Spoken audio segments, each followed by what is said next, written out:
Hello everyone, we are back with this series of I'll predict the entire DLF season, and I am going to be doing the awards today. If you missed my All-Star ones, this will give kind of an insight into some of it, to be honest. But go and check it out. I've got a playlist made. I'll link it in the description. Should be fine. It's the most recent one. It's done outstanding on the insights and stuff, so much appreciate everyone who tuned in for the first one. There's going to have a few things. Coach of the Year, MVP, Rookie of the Year, Defensive Rookie of the Year, Offensive Rookie, etc. You get the idea.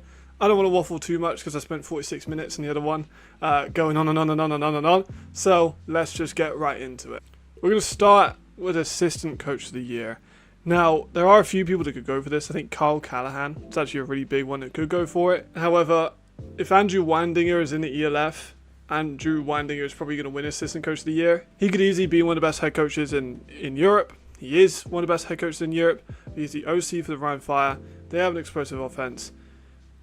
I don't see any way that he could not win it. Like, they have such a good team, and he's such a good coordinator. If you haven't watched his interview with Jamal Clay, I'll link that in the description as well. I'll link Jamal's entire channel in the description because he did a great interview with Andrew about the offensive play calling and stuff like that. He's the one, right? I don't think it's much of a reach, but I think that if someone's going to be there for it, I think Kyle Callahan's the one, who is the offensive coordinator in Munich this year, who are going to have another very talented offense. Their offensive line is outstanding. I think that Chad Jeffrey is one of the best quarterbacks we have in the league, and Tommy Wa is the best running back, as we saw from my video yesterday with I predicted him to get first team All-Star. So for that, Callahan are probably going to come in second, but I can't really see a way that Andrew doesn't win this one. We'll stick on the coaches, and to be honest, if you've watched any of my last few videos, you kind of see where I'm going to go with this one. It's going to be Jim Tom Sula. Kendall Ellison's going to be probably the second place one. He's going to be going in from his years for Hamburg. He's moved over now to Munich Ravens, and they have just an outstanding looking defense at the moment. And of course, Callahan I predicted to be one of the people involved with that as well, so it kind of makes sense that the team does well. He's going to be also in a running for Coach of the Year. That being said, Jim Tom Sula, former NFL head coach and current champion of Coach of the Year and champion overall.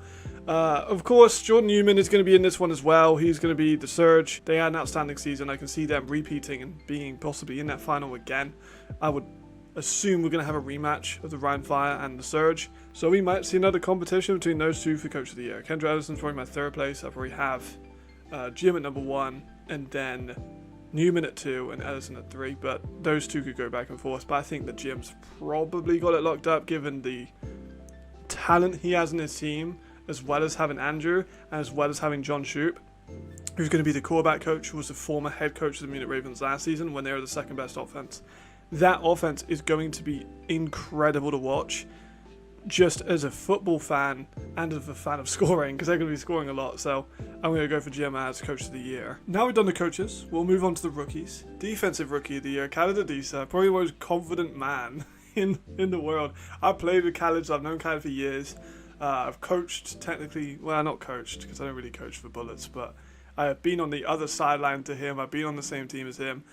We keep a regular contact, but he plays for the Barcelona Dragons. He's going to play for corner. I talked about in one of my other videos, I'll link in the description, about him being possibly one of the best cornerback prospects to come out of the UK in the last 5 years. I think that much of him. He's got incredible athleticism. He's a great man-to-man cover corner. He can play zone. He's recovered all from his season at Nottingham in terms of injuries and stuff like that. So he's looking great. He's not officially been announced on the Dragons, yet they have pictures of him there. So he's on the team. Like, we just saw a couple of the releases coming in last night from the ELF, so I imagine the cat will even get announced as this video is uploading, most likely, or later in the week. No, so it's not been announced, but he's in the pictures in the team and we've talked and stuff like that. So Khaled Adisa is going to be my Rookie of the Year. If you don't know who he is, seriously study up because he's going to be awesome. He's supremely confident. He was pissed off at me for not putting him on the All-Star votes, which is fair, but I can see him being someone who immediately breaks out. He can create turnovers. He's got such amazing length in his frame that it's going to be really difficult to get the ball around him. And in that division, he's going to be tested a lot. We've got a good quarterback duo in Dominic Shelton and with Khaled.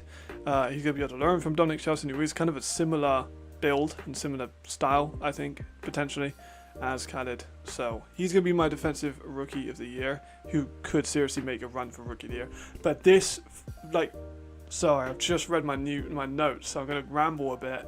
The defensive rookie of the year this year is going to be ecstatically good. They've got Noah Swankor, who plays for the Raiders. Seriously look out for him. And Pablo Arrea, who I wrote about years ago when he went over to America. Now he's coming into the Madrid Bravos. He's going to play like a lot of nickel. So Pablo or Khaled are probably my favourites for it from the Spanish franchises. But Khaled's just a better athlete. He won the 1-on-1 with Destroying's competition. And he was against fucking like the actual ELF players. I know they're like some of the DBs and stuff in ELF, like Chad. And I know Glenn was there. But like, he's going to be awesome. Moving into Offensive Rookie of the Year. Now, I went back and forth on this for a while. And I think I'm still going to go for Brian Winter. Brian Winter is a receiver coming around Ryan Fire, another NFL Academy alumni. That makes him and Khaled getting Rookie of the Year, both of them NFL Academy alumni. So that's pretty awesome. He had Division 1 offers on the table and still chose to go to Ryan, which is very interesting. Some people have asked if it affects eligibility. To be completely honest, I don't know.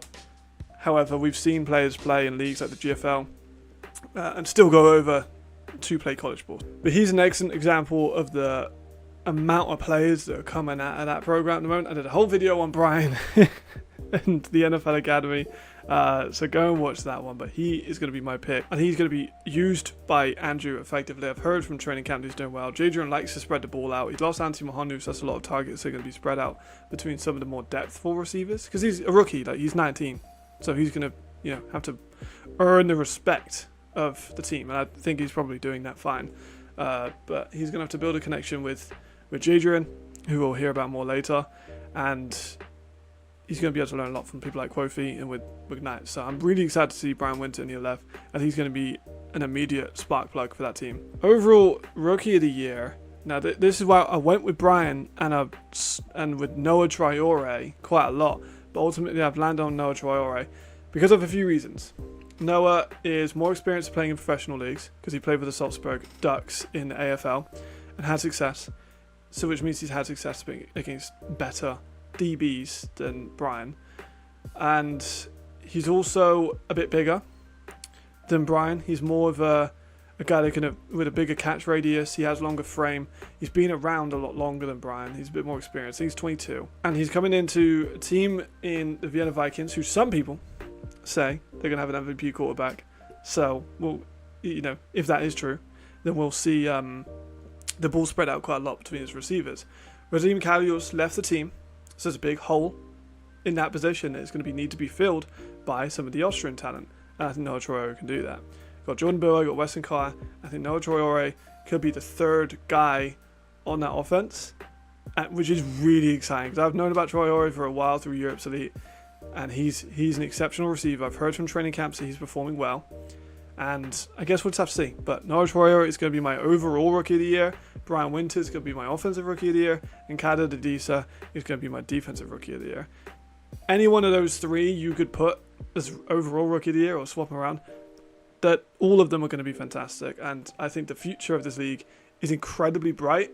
And as someone who started scouting at a youth level with Khaled, I'm not going to lie, like I've known of Khaled since like 2019, 2018 when I played with him, and now I'm covering it and he's playing in it. So that to see some of the guys I've known of for a while, and Pablo as well, seeing some of these guys come through is awesome. I'm like really happy to see the new era of athletes that we're getting in Europe. And as a European, no offense to my counterparts with like Jamal and Alex and Nick and Silas, all these outstanding American analysts, it's great, it's awesome, I love them all. But as a European, to see my fellow Europeans succeed in a European league is really cool. So sorry for the tangent, but I think it's really, really cool. Next, we'll go for Homegrown of the Year before we get on to the defensive and offensive and special teams and MVP. So we got Homegrown of the Year. Anthony Mahonu is going to win this. Anthony Mahonu is going to get over 1,000 yards, and Anthony Mahonu was a fucking homegrown this year. How disgusting is that? Anthony Mahonu is a homegrown player in the French team. He's going to be tearing people up. Not sure if there were rules on the Homegrown of the Year, but it doesn't seem as it. David won it last year, running back for the Rocal Panthers, and he was outstanding. Anthony Mahonu is going to come in. I think he's going to take that award quite easily. Aaron Donkor, I think, is an interesting one that could get it. Robert Vilcek at Berlin was in the running for it last season. He's, of course, an excellent receiver and is also homegrown. Could see David repeat, or at least be in the competition. He'll be splitting carries, so maybe not as much production, but he's still an excellent player.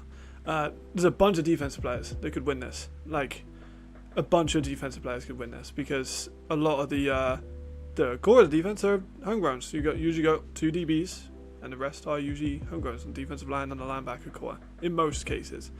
The offense could be... They don't really give me to the offensive line, which is a shame. I feel like they should give an Offensive Lineman of the Year award. I haven't got on this one because I've just followed the ELF's rule sets and restrictions on stuff, but I feel like Homegrown of the Year should also be considered for offensive linemen, because the offensive line in this league are incredible, and there's so many homegrown players that deserve more attention. So I think they should also add the Offensive Lineman of the Year, personally, but, or, you know, that's my opinion. But Homegrown of the Year, I think, is also one of the most competitive, like, of all the awards. I think that this one's most competitive, just because of the talent we have on each team. There's only 10 imports, right? So there's 170 imports through 17 teams. 17 times 50 is about 850 for the homegrowns. So it's about 850 homegrowns, give or take, you know, plus or minus. They're going to be in a running for this award. Like, it's insane, which is, like, so cool. So, super competitive. I'm still going to go for Anthony Mahonu, though. Special Teams Player of the Year. Now this, I like Special Teams Player of the Year a lot, because it doesn't just account for returns, it accounts for blocks, kicks, everything. Ryan Rimler was a big one for it last year. Niels Jonkman from Heldevik. Zachary Blair has been constantly there because he's just a machine when it comes to blocking kicks. But Devin Burrell. Devin Burrell, X Factor. Alex Malchow said yesterday about him being the Devin Hester of the ELF, which I think is accurate.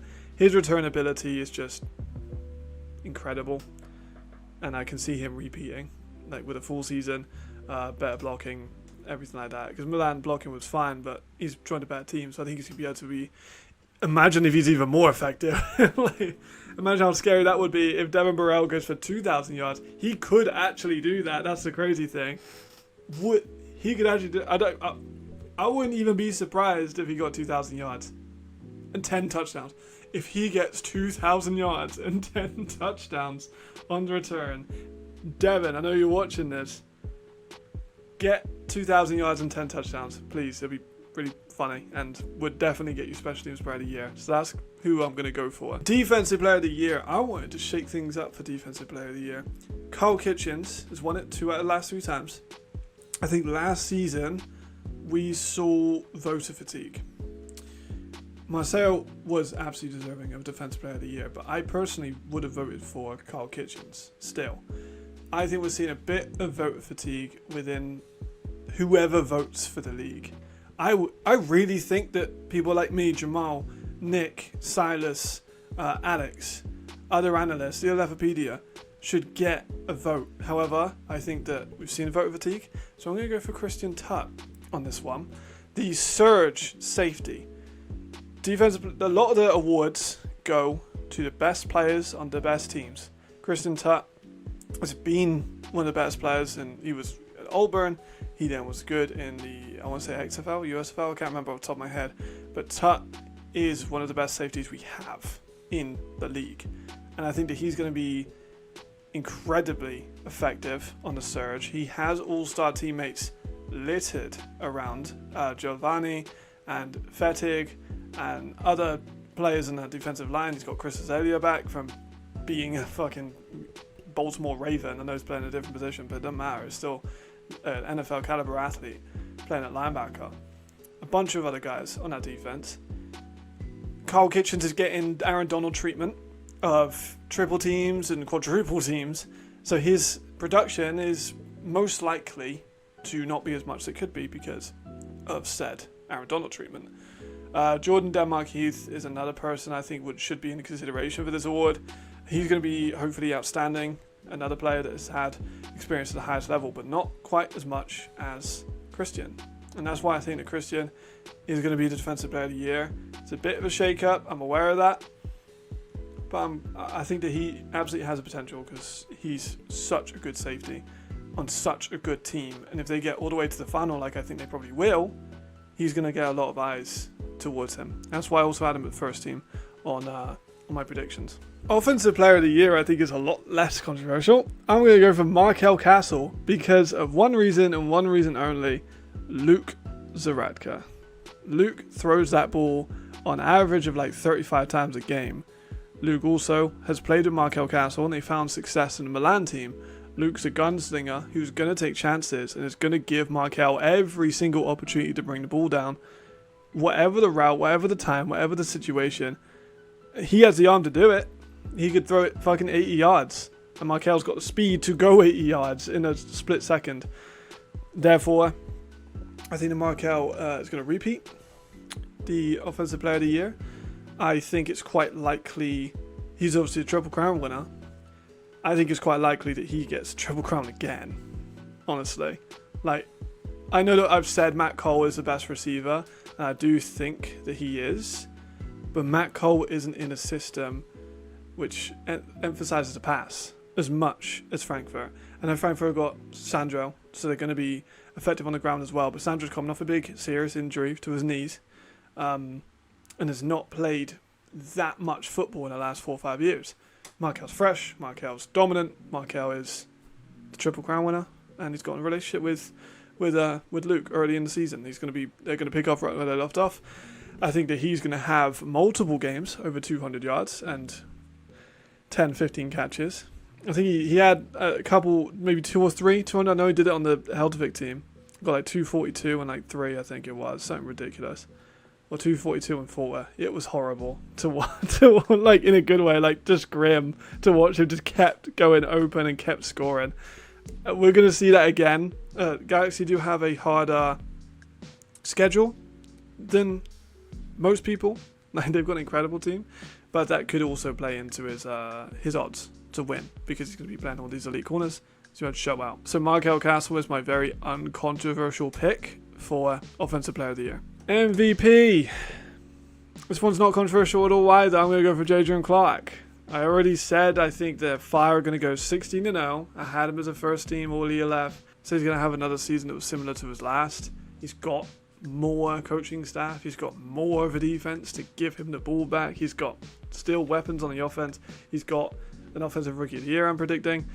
Haaland signed on for the future. Like, he's lost Anthony Mahanui, which is huge. But I still think he's going to be MVP. Outside favourites, Riley Hennessy, I think is a big one. Of course, with a full season, he could be. Surge are going to be everywhere. And I think they're going to be very effective. Markel, if he does get the stats, I think that he's going to. He was in the running for MVP last year. I wouldn't be surprised if he was MVP in the running this year. And I think I've got kind of a sneaky suspicion. This isn't me trying to be like, oh, I know something you don't. I think that we're going to have like a really good running back year. I'm not sure by who. I could predict to be put up by Tomowa or David or Glenn or Sandro or any of the above. I just kind of feel like we're going to have a running back who goes for like a lot of yards. Not Madre level, but a lot of yards. So I think that could be possible. Maybe a bit outside guy. Maybe with someone I didn't mention in that 4 or 5 that I went off. That would be interesting. That will wrap up this one, I think. This one's a lot shorter than yesterday's one. I'm going to keep my rambling short at the end because I don't want to keep people waiting too long. But this one's good fun to make. Tomorrow is going to be a slog, a really big video because I'm going to be predicting the full schedule. So it's like 100 odd games. So I'm going to try and keep that one going, but I need to predict more. To the guy in the comment section of my Twitter sometimes, like, predict the first coach to get fired. I'm like, no, because I don't really want to burn bridges first and foremost, and then I don't really want to predict on a person's life going wrong. It just seems a bit overtly negative to do. So I'm not going to be predicting coach firings or anything like that. I'm going to predict the schedule, and I need other stuff to predict. I might predict storylines or like league leaders in rushing and receiving. I could, but that'd be quite a short one. But I think I could potentially do that. I might do that for the day after the schedule one. But we'll see. thank you guys for tuning in. Thank you for watching. It's been a pleasure. It's really hot at the moment, so I apologise if my face is a bit glistening. I've also just finished doing a workout with my friend Aaron, doing calisthenics work, so a little bit tired. So thank you very much. We'll see you next time.